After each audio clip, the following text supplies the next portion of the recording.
estamos aqui para a gente se ajudar, para aprender juntos. Então, o meu tema que o Padre João pediu, a Eucaristia, sacrifício e ceia. E aí tomei como lema essas frases de Jesus, na última ceia: tomai e comei, tomai e bebei, fazei isto em memória de mim. Deus ressuscitou Jesus dos mortos. Estamos no congresso, este congresso muito importante aqui para a nossa realidade brasileira e sobretudo a nossa realidade amazônica. E aqui eu peguei as frases, os temas que nós também estamos refletindo pelo livro base, Jerusalém, Emaús, Belém da Palestina, Belém do Pará, e as nossas comunidades sejam focos da palavra de Deus e da Eucaristia para todos. E a Eucaristia seja fonte e ápice da vida cristã. Então, nós nos voltamos à última ceia, a ceia derradeira, aquela mais importante, depois de uma série de outras ceias que Jesus realizou.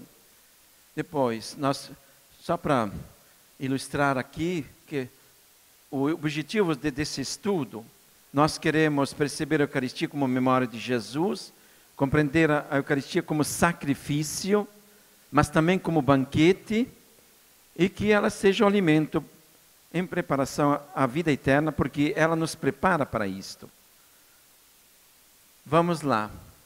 E como introdução, todas as vezes que celebramos a Eucaristia, fazemos memória dos gestos e das palavras de Jesus durante a última ceia, a derradeira, a última depois de uma série de outras, que Jesus tinha multiplicado a multidão faminta com pães. E os evangelhos, eles são bem claros em colocar os verbos. Quando ele multiplicou os pães, os abençoou, os repartiu e os entregou aos discípulos, os discípulos à multidão.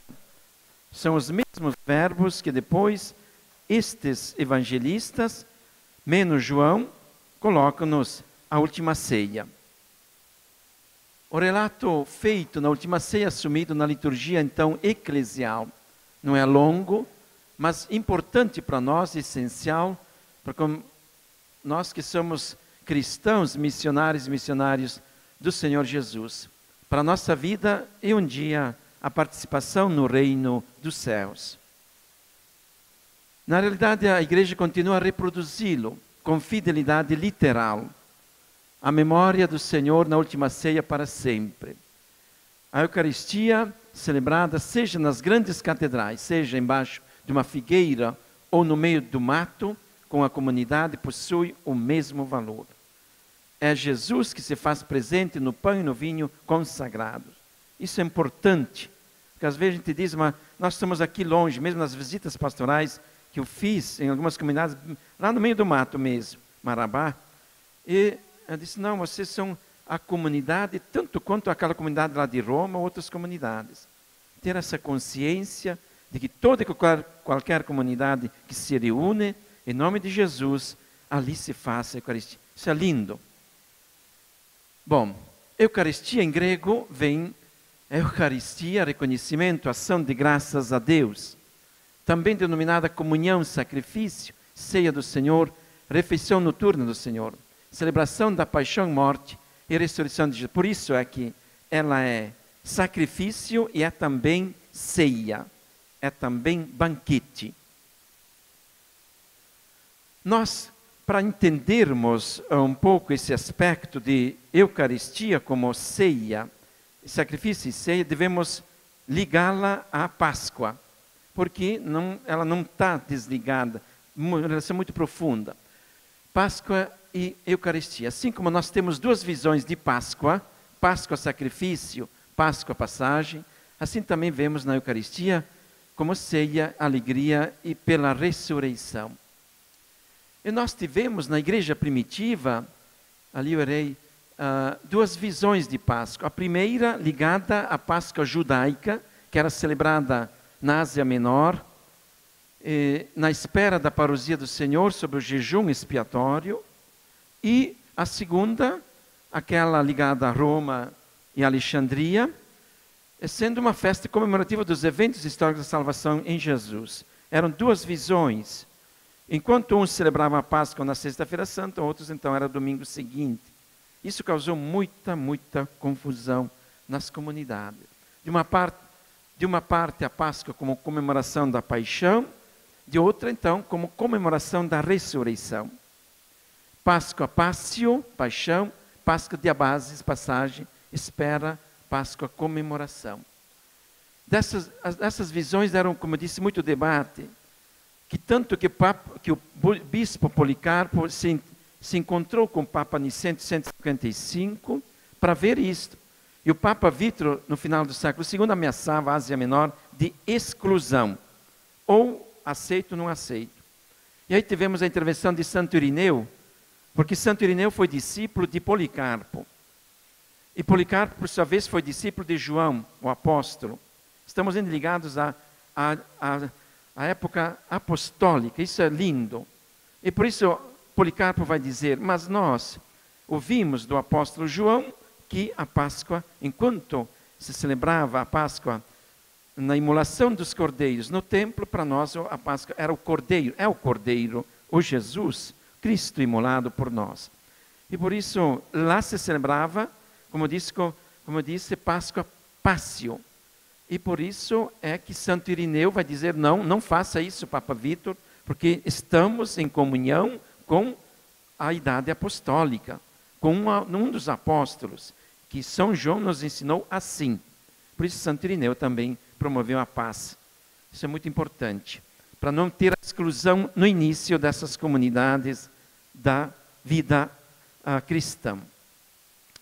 Então, os cristãos celebravam a Páscoa como nenhuma outra festa, senão como a inteira história da salvação, da criação até a volta do Senhor. Mas as duas visões se completavam. A sexta-feira da paixão só tem sentido pela ressurreição, e a ressurreição pela vida doada sobre a cruz. Assim também temos com a Eucaristia. Nós podemos compreender a Eucaristia como sacrifício, como ceia. Duas visões que são diferentes, mas unidas à única pessoa de Jesus Cristo, pela sexta-feira da paixão e pelo domingo da ressurreição. Você vê que não dá para desligar de uma de outra. Ela se completa. O sacrifício é dado na ceia, banquete e banquete dado no sacrifício. Mas o que Jesus quis dizer na última ceia? Como nós podemos compreender a Eucaristia como gesto da ceia?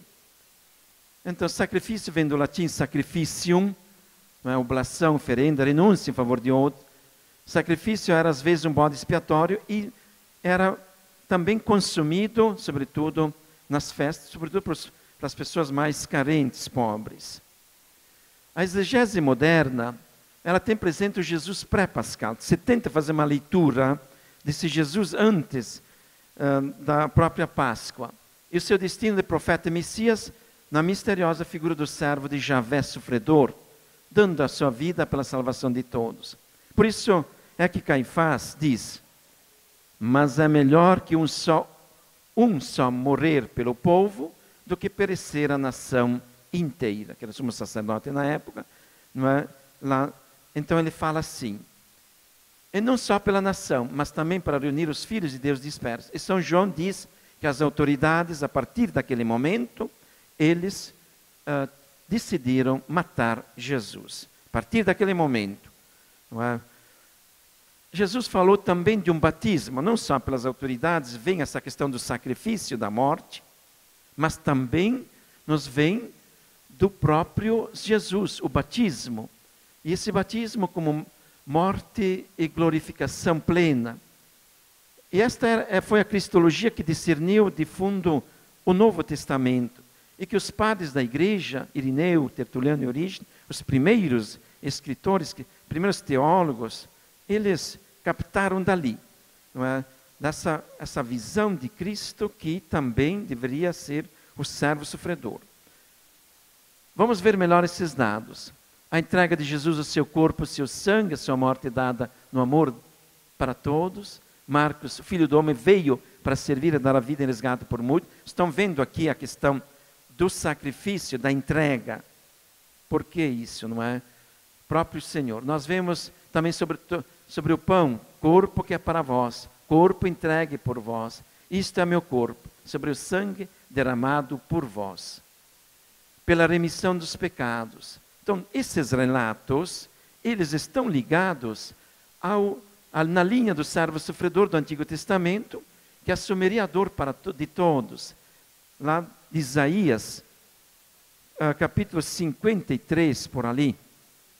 E morreria em favor de todos. Filho do homem passaria pelo sofrimento, pela dor, pela cruz. Por que filho do homem? Jesus não fala do verbo encarnar, mas filho do homem para dizer, para não ser reconhecido como Messias. Jesus, nos evangelhos sinóticos, é bem claro isso. Não queria ser reconhecido como Messias, porque ele esperava um Messias glorioso, diferente dessa linha profética.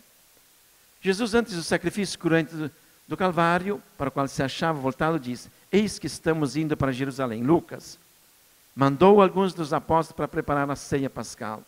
Ele mesmo se antecipa por meio de gestos e palavras, com a realidade que estava para prendê-lo. Dessa forma, entregou-se voluntariamente para a vida de todos, iniciando o drama da paixão, não é? Na ceia pascal, disse que ele não mais se repetiria, a não ser no reino dos céus. Por isso ele disse: tomai, comei, tomai, bebei, sangue derramado por vós e por todos. Disse também a Judas Iscariotes: o que tens a fazer, executa-o depressa. Não é? Esse batismo, esses últimos momentos de Jesus, temos que lê-lo do ponto de vista também psicológico de Jesus. Não só da entrega dele, da sua fidelidade ao Pai, mas também o interior do próprio Senhor. O traidor que sai no meio da noite para entregar Jesus. Esta visão de entrega era também percebida na ceia judaica, como consumação do cordeiro imolado para a festividade. No entanto, não se tratou mais de uma imolação de um cordeiro, mas da pessoa de Jesus Cristo. Aquilo que eu disse antes, não é que Policarpo, quando ele esteve com Aniceto, ele disse isso para o Papa Aniceto. Nós aprendemos isso de João. Eu estava aos pés dele, Policarpo vai dizer. E por isso Irineu vai intervir contra o Papa Vítor, na tentativa de dizer: ou vocês fazem a Páscoa no domingo seguinte, porque a Páscoa era junto com a Páscoa judaica.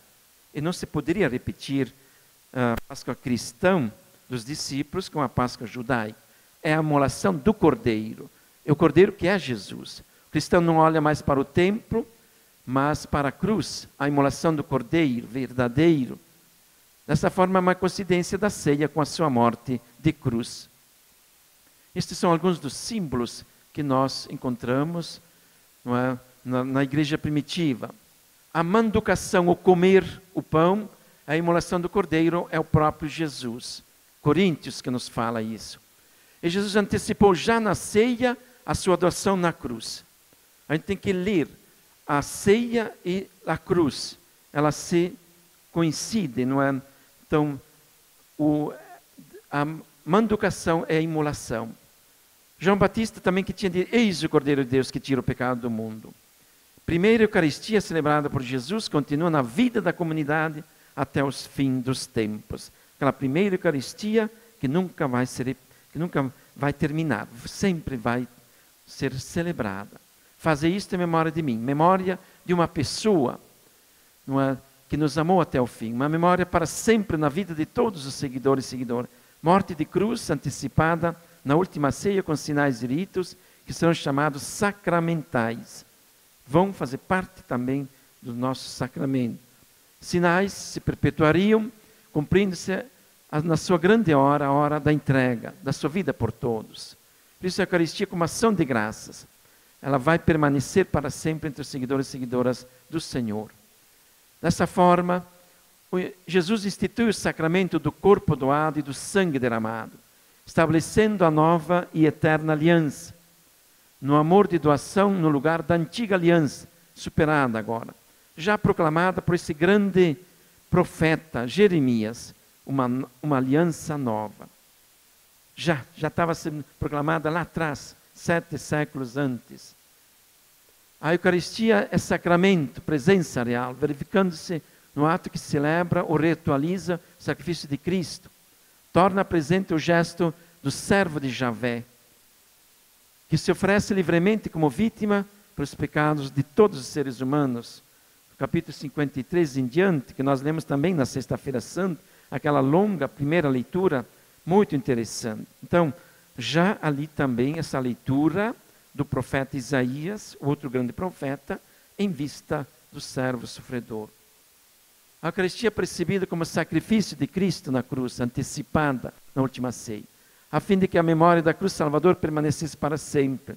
Se oferece ao Pai como cordeiro sem mancha, aceito como sacrifício de perfeito louvor e entregue livremente. Fica bem claro isso. Uma entrega livre, de amor mesmo, dado até o fim.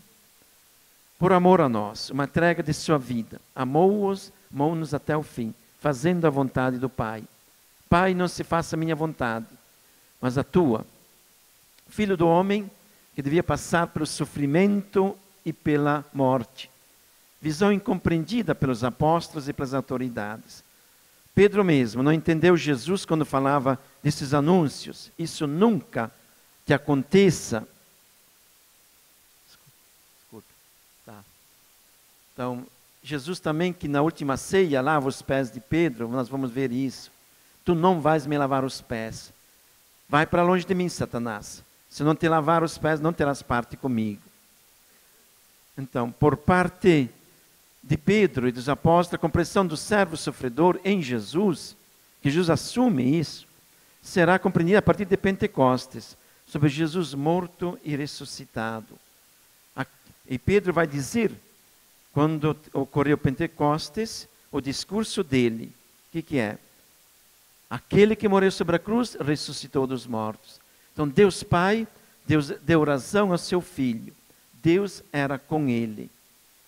Jesus Cristo, verdadeiro e eterno sacerdote, oferecendo-se ao Pai pela nossa salvação, instituiu o sacrifício da nova aliança, celebrando a sua memória. Então a sua carne, que nós lemos também nos prefácios, imolada, é alimento que nos fortalece. Seu sangue, bebida, purifica-nos dos pecados. Nessa primeira parte, então, compreendemos a Eucaristia como sacrifício, oferta do Senhor ao Pai por cada um de nós, pela salvação de todos. Por isso que celebramos a Eucaristia como sacrifício. Mas é só isto? Não, temos também outra visão, ali como ceia do Senhor. Vamos lá. Passamos à segunda parte, então. A Eucaristia também percebida como ceia. Vem do latim cena, cene, refeição da noite. Jesus realizou a ceia pascal na quinta-feira santa, no fim do dia, de noite. Por isso que é ceia. É ceia porque foi no final de um dia. Essa ceia, a última ceia do Senhor. Realizou em clima de Páscoa. Isto é bem claro entre os próprios evangelistas, os quatro colocam bem claramente isso. Ceia é ceia pascal, festa, é alegria pela nova criação proveniente da ressurreição de Jesus. Está ligado então à ressurreição de Jesus. A comunidade celebrava o primeiro dia da semana, domingo, dia da ressurreição. Lá no início, então, já as primeiras comunidades, quando Jesus volta ao Pai, depois de Pentecostes, a comunidade se encontrava no primeiro dia da semana. Já São João coloca isso também. Este é o dia sagrado para os cristãos e cristãs, não mais o sábado, então. Não é mais o sábado, agora é o domingo. E em 320, Constantino determinará para todo o Império Romano o domingo como dia celebrativo, não mais elaborativo. Devemos entender assim, primeiro dia da semana, então, a comunidade se encontrava bem cedo, o povo se encontrava numa comunidade, que não tinha igrejas como nós temos agora, eram casas, e ali então se celebrava a Eucaristia bem cedo. Depois eles iam trabalhar, porque não era celebrativo. Mas com Constantino, então, ele determina que o domingo, esse primeiro dia, seja também de feriado, não mais laborativo, de trabalho. É importante compreender isto. São Justino falou que no dia do sol, primeiro dia da semana, que seria onde os pagãos adoravam o Deus Sol, dies solis, mas também esse dia todo o povo cristão, ainda na aurora, se encontrava na comunidade para a celebração da Eucaristia. E ele também coloca na primeira apologia de São Justino, número, se não me engano, 50, 54, ele diz assim, 60, agora não lembro mais, a alegria acompanhava este povo para viver a Eucaristia, a ação de graças. Ele diz também assim, aquele mesmo Jesus que passou na Palestina e que morreu na cruz e ressuscitou dos mortos, agora está sobre os nossos altares, não mais cruento, mas incruento sobre as espécies do pão e do vinho consagrado. Vocês veem aqui essa leitura desde o início, estamos nos anos 150, 160, ele morreu em 165, foi em março de 165. Estamos aqui no início, tanto ele faz uma leitura anterior, portanto as comunidades já faziam isso. A celebração eucarística é vista num clima de pascal, de passagem da morte e ressurreição. Ela é ceia pascal, que não tira a dramatização da cruz. Nesse abismo, no abismo da cruz, realizou-se a revelação da glória de Deus, que é amor incomensurável. João colocou a paixão de Jesus na luz de sua glória divina.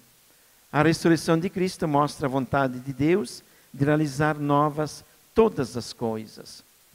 E na primeira leitura do domingo da Páscoa, se especifica muito bem isso, o mistério de Jesus, sua vida, morte e ressurreição, na palavra de Pedro. O homem pregado por João, que Deus o consagrou no Espírito e verdade, Jesus de Nazaré, o qual passou fazendo o bem, mas que os sumos sacerdotes o colocaram na cruz, não é? Ali, Deus ressuscitou dos mortos. Esta é a novidade, maior novidade para nós, Deus Pai o ressuscitou dos mortos. Lindo isso, a grande novidade proclamada para o ser humano. Os apóstolos são as suas testemunhas, então, vai dizer, e este fato foi celebrado, e é celebrado sempre na Eucaristia. Esse fato da ressurreição. Foi celebrado lá atrás, é celebrado agora, será sempre celebrado pela Eucaristia. Com a ressurreição, ele não mais faz as coisas de antes, vive eternamente. O Evangelho fala por duas vezes. O primeiro dia da semana, lembra o dia do Senhor da ressurreição. Lembra também o primeiro dia da criação, quando Deus criou a luz. Com a ressurreição são realizadas as Escrituras. Ele tinha dito em diversas ocasiões aos discípulos, deveria sofrer e morrer, como eu disse antes, e no terceiro dia ressurgiria dos mortos. A ressurreição é uma verdade de fé, não compreensível, ainda não, ela vai ser só compreendida em Pentecoste. No entanto, Jesus mostra como é nova criação, cheia de graça e de vida nova. O sepulcro tornou-se um lugar de esperança, graças à morte vista como dom. E a comunidade primitiva, os padres da igreja, fizeram a interpretação do sacrifício de Jesus e de sua ressurreição. Ligando-a com a Eucaristia, sacrifício sim, mas também ceia, festa, ressurreição. E por isso eu aqui tentei colocar uma síntese, porque são diversos padres que vão dizer isso. Tertuliano, Orígenes, não é? Depois São Basílio, Santo Agostinho e outros. Esta frase aqui é muito importante. Encontramos-nos no primeiro dia da semana, no domingo, aquele da nova criação, para a celebração eucarística, para nós cristãos, na lembrança da ressurreição de Cristo. Olha aqui, ó. Vejam bem, domingo, nova criação, porque Jesus ressuscitou dos mortos. Está ali. Mas por que a Cristo então é alegria incomensurável? Alegria pelas aparições do ressuscitado. A alegria na Eucaristia, a alegria em receber o pão consagrado. É o mesmo Jesus na última ceia, agora de uma forma sacramentado e ressuscitado. Pela ressurreição, retomou Jesus novamente a vida, não mais sujeita ao tempo e ao espaço. Sem a ressurreição, sua paixão poderia aparecer como um fim de vida sem esperança. Ao invés da ressurreição, mostra todo o valor da paixão, não sendo uma derrota, mas uma vitória, vitória do amor. Por isso as palavras de Jesus se realizam. Bom pastor dá vida pelas ovelhas. O maior amor é aquele de dar a vida pelos amigos. Esses dados são celebrados na Eucaristia, que possibilitam então a alegria. Saiu vitorioso da morte.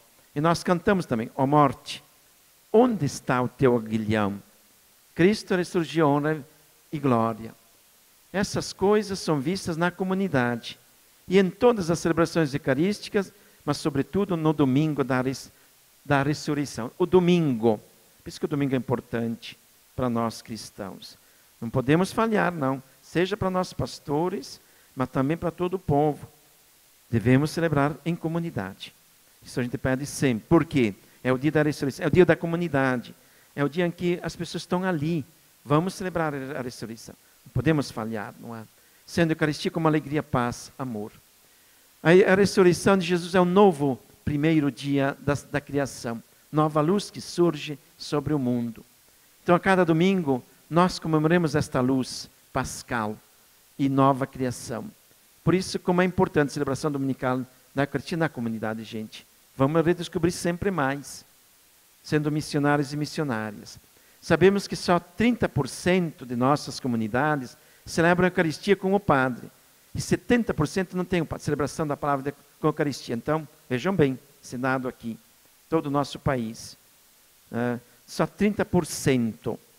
É pouco, não é? Então, devemos formar mais pessoas e ali tenha também a Eucaristia. Como ministro da palavra, ministro da Eucaristia. Nós somos criaturas novas à luz de Cristo, morto e ressuscitado. A Eucaristia é celebrada no contexto pascal, de vida nova, que vem da morte do Senhor.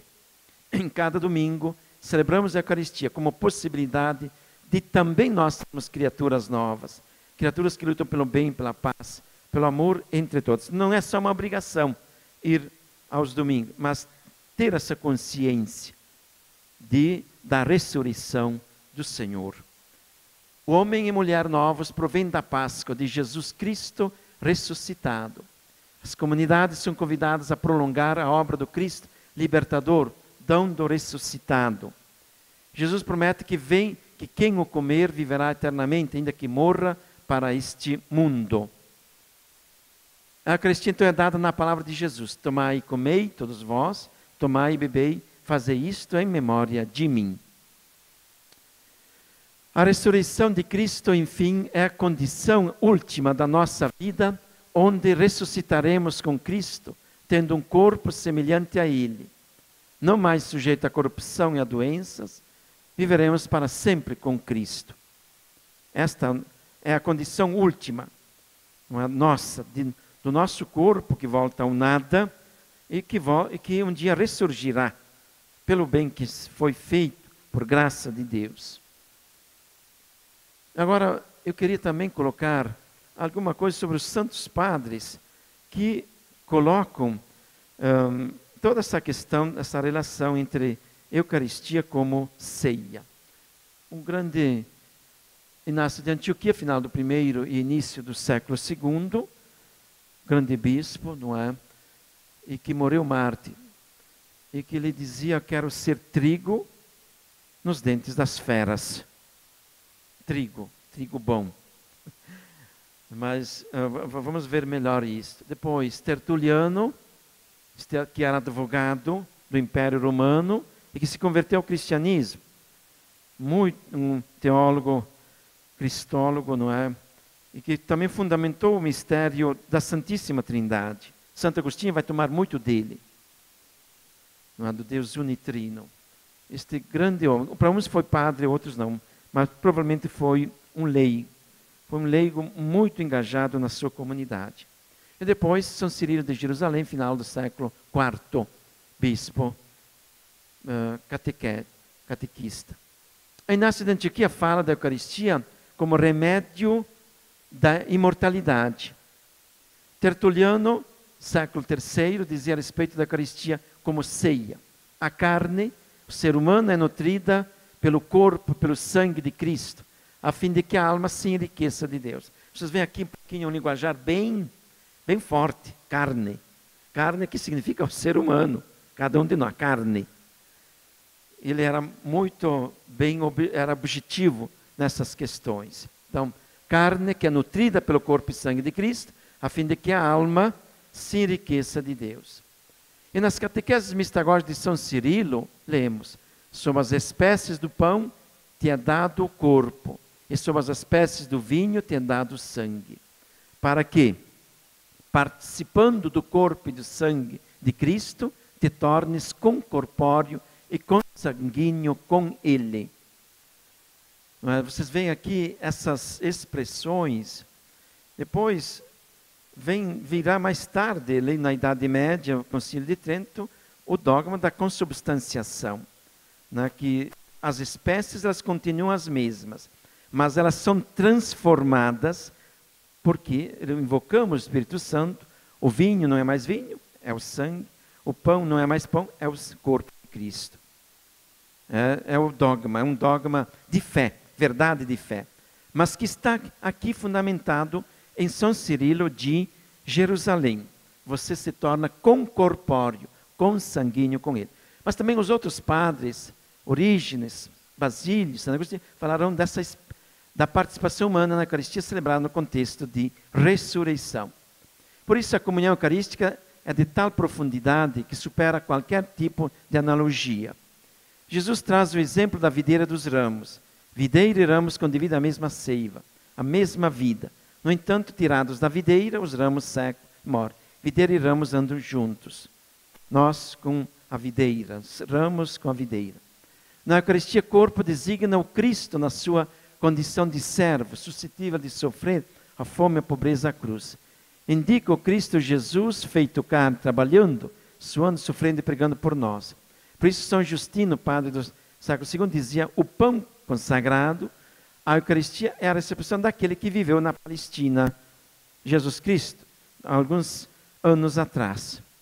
O sangue indica a morte, não uma morte qualquer, mas violenta, e nos moldes da aliança expiatória, imolação do Cordeiro. E o sangue indica a vida de doação total de Jesus para a nossa salvação. A Eucaristia como sacrifício e ceia, então, referem ao mistério celebrado ou a ser celebrado sobre os nossos altares. A presença de Jesus Cristo na sua vida, paixão, morte, na cruz e a sua ressurreição. E aqui nós temos o relato de Lucas 24, 35, onde Jesus dá, no repartir do pão, os discípulos de Emaús o reconheceram ali. Bonito isso. Foi chamada também de fração do pão, Lucas 24, Atos 2.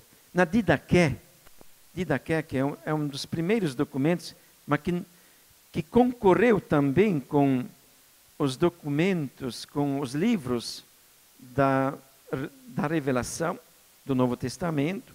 Foi escrito entre os anos 50 e 90 por um cristão, por um judeu convertido ao cristianismo na Síria. Didaqué, que é a doutrina dos 12 apóstolos. E ali não tem muitos relatos, apenas determinações da comunidade primitiva. E por isso, no mesmo período em que o Paulo apóstolo está escrevendo as cartas, ou João, que vai escrever o último evangelho, nos anos 90, ali tem essa obra também circulando entre as comunidades. Então, Didaqué diz assim: a Eucaristia é ação de graça.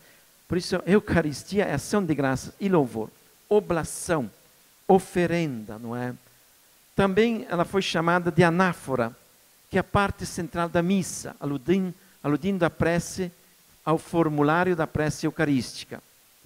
E no século II, século III, na África do Norte, em Roma, Dominicum indicava o rito eucarístico, o dia do Senhor, o domingo. Dominicum. Estamos numa época em que o latim já estava muito presente nas comunidades. O grego também, porque o grego ele era uma espécie de inglês de hoje.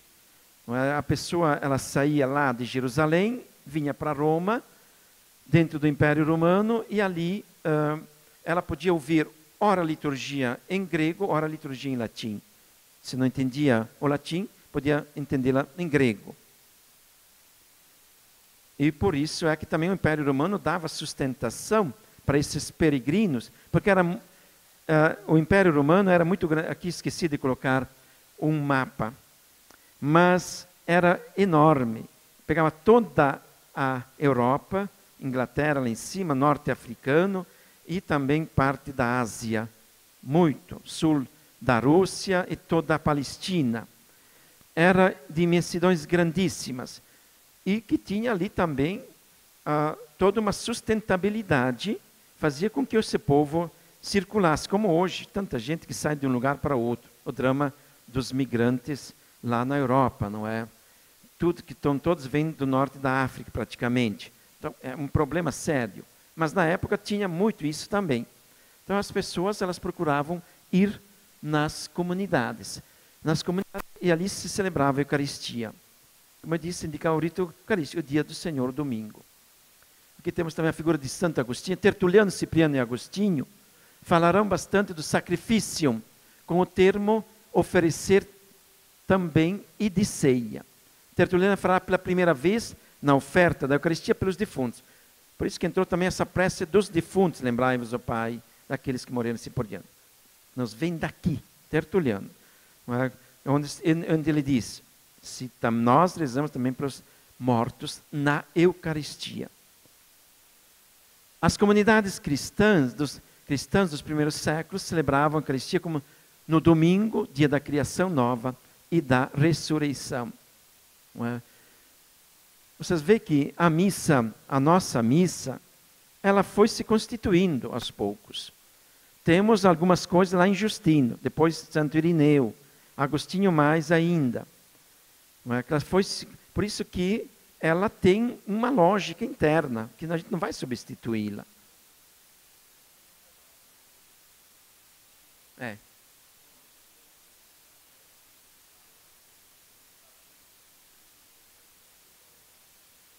Mas ali então era no sábado santo.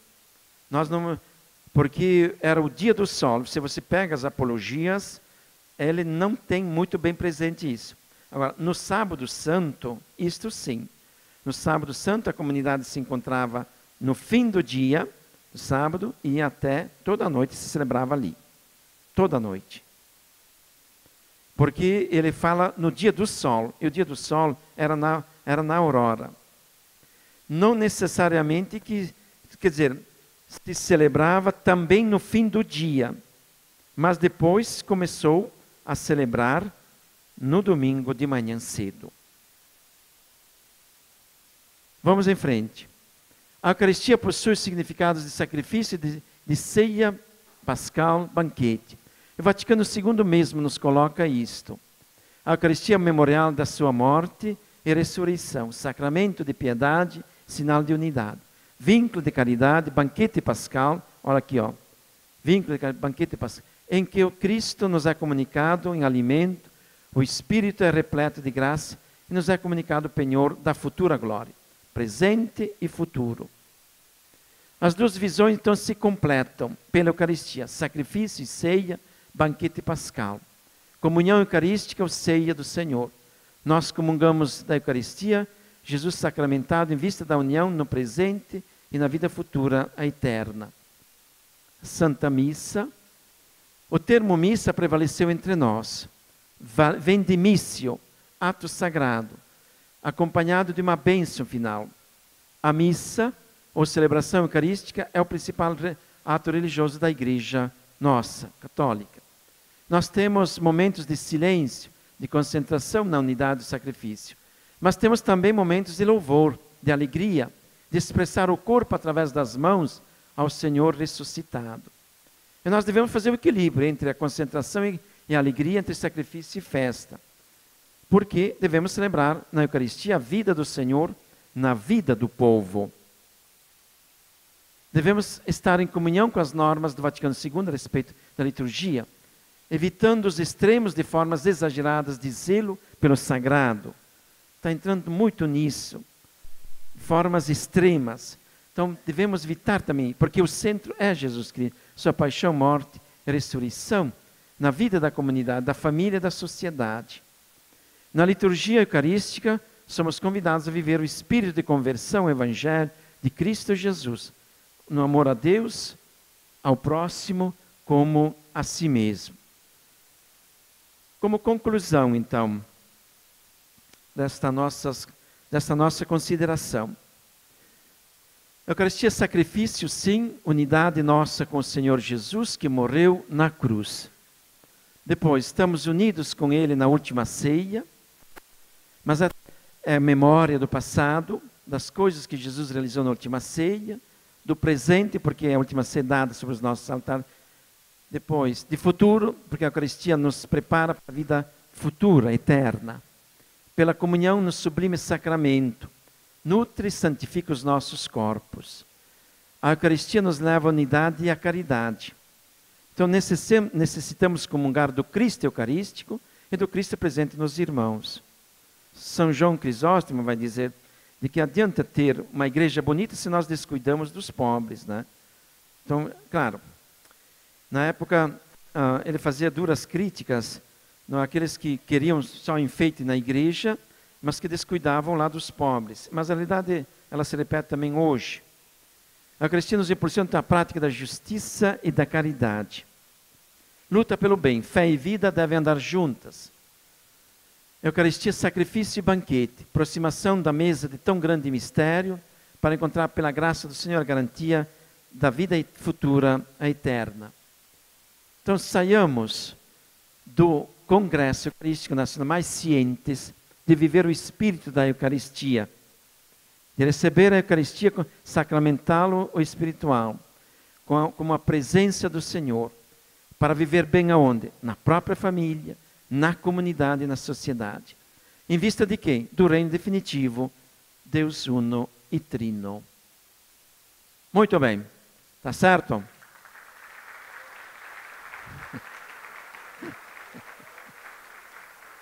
Claro que, como eu disse, aqui eu não entrei em padre por padre, porque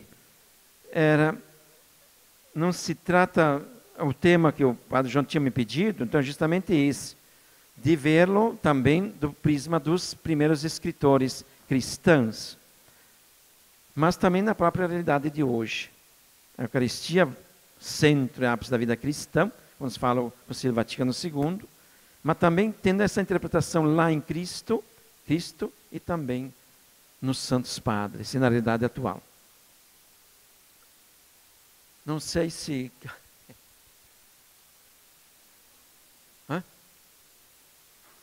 Tá. Tem alguma dúvida, alguma pergunta? O ideal seria se tivesse um microfone. Um microfone. Mas, vamos lá. Pode perguntar. Vamos lá.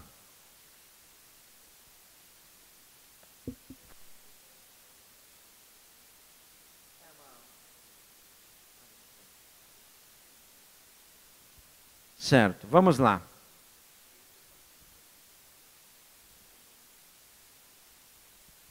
Bom dia a todos. Uma orientação pastoral, senhor bispo. Como o nosso mundo moderno, muita dificuldade às vezes de uma pessoa, em razão do trabalho, participar da Santa Missa Dominical. E aí eu trabalhei com o Dom Boaventura Kloppenburg, ele que me ordenou padre, ele dava essa orientação de não podendo a pessoa fazer a sua missa dominical num dia de semana. E é muito comum a gente encontrar situações de pessoas, sobretudo na área de saúde, que tem plantões, enfim, hoje tem muito trabalho assim também, que é da pessoa essa ausência da missa dominical. Eu gostaria que o senhor desse essa orientação. Depois eu tenho uma outra pergunta. Esta orientação, de fato, eu já tinha ouvido, e mesmo lá na própria conferência. Ora, claro que a celebração dominical é aquela fundamental em todos nós, não é? Seja, como eu disse, seja para nossos pastores, seja para qualquer cristão, não é? Todos somos chamados a celebração dominical, seja ela com o padre ou com o ministro. Então, é fundamental isso, porque ali também se celebra a vida da comunidade e também o evangelho que vai orientar toda a semana da vida da gente. Ora, tem também as celebrações semanais. Então, não podemos também desmerecer isso. Mas esses são casos excessivos. Para aqueles que, claro que não pode, mas durante a semana ter trabalho, até no próprio domingo, eu acredito que a pessoa ela está em comunhão com o Senhor, mesmo lá no trabalho, ela pode participar durante a semana, aquilo é válido, mas não pode ser via de regra. A regra é aquela celebração dominical. São casos extremos. Pode, eu acredito que a gente não nega isso, mas de via de regra é a celebração dominical. E uma explicação melhor sobre aquela palavra de Jesus, quando ele fala que nós não teremos mais a ceia, mas não ser no reino dos céus. Eu queria uma explicação um pouco teológica. É justamente porque não vai mais se repetir aqui, porque era a última ceia, e que ela vai ser completada somente lá no reino dos céus, onde ele espera, apóstolos e todos nós, um dia, no reino da vida, ser celebrada com todos aquelas que puderam celebrar a Eucaristia. Então, não vai mais se repetir, a não ser no reino dos céus. Então, já se alude ao futuro. Celebro aqui com vocês, tomai, bem, fazer isso em memória de mim, mas não vai se repetir, a não ser lá. Certo? Então, ele nos espera na outra realidade. Em continuação com essa aqui, claro. Certo? Outras considerações? É isto? É só um esclarecimento. Devemos estar em comunhão com as normas do Vaticano II a respeito da liturgia, evitando os extremos de formas exageradas de zelo pelo sagrado. Eu queria que o senhor citasse alguma coisa com relação a esse exagero. Alguns exageros, a gente, tudo bem, até na próprio vestir, não é?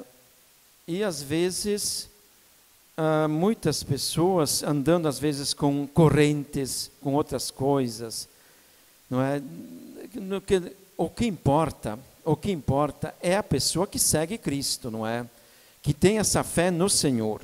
Então, às vezes, se a pessoa, eu já ouvi falar, né? Se a pessoa, ela tinha que estar, digo aqui um exemplo, é um exemplo, mas que ocorreu, não vou dizer o local.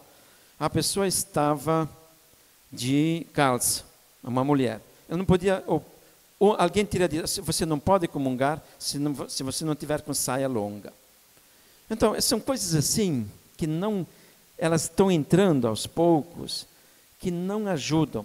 Devemos sim ter zelo pelo sagrado, mas não o exagero. Então a gente deve também ver um pouco toda a realidade das pessoas. Se uma pessoa vem ali comungar, se a pessoa está ali só de calça, não está aí de saia. Bom, não vamos entrar nesses detalhes.